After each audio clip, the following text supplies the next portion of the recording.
understanding the precise demand of the question, core and non-core part. So if you see most of the toppers talk that I have done with most of my students, they've all talked about core, non-core and all. Very, very important aspect while writing the mains answer. You need to identify what is the core demand and what is the non-core demand.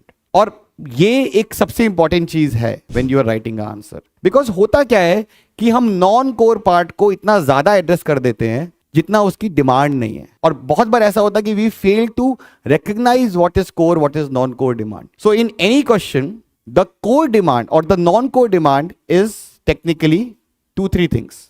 One, the passing statement. For example, if you see this question, what is the non-core demand here? E-governance as a critical tool of governance.